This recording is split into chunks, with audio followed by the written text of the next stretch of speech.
nous ont ouvert leurs portes. Bonsoir Cédric Fesch, vous êtes sur place pour BFM TV, correspondant BFM TV à New York. Cédric, quelle était l'ambiance pour cette conférence de presse, la première depuis 6 mois pour Trump?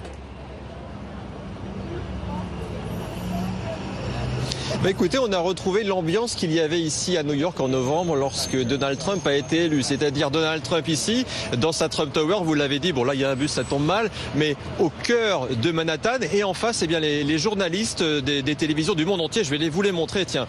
Je vais vous montrer ce qui se passe en face de chez Donald Trump. Tous les journalistes du monde entier qui sont en train d'être en direct et de raconter ce qui s'est passé aujourd'hui.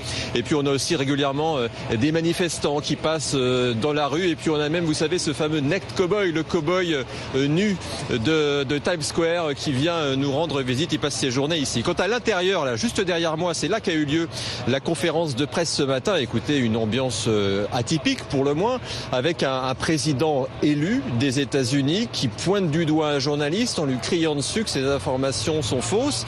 Et puis par moment, on a aussi un Donald Trump qui roule des mécaniques en étant capable de dire cette phrase, par exemple: je vais être le plus grand producteur d'emplois que Dieu ait jamais créé.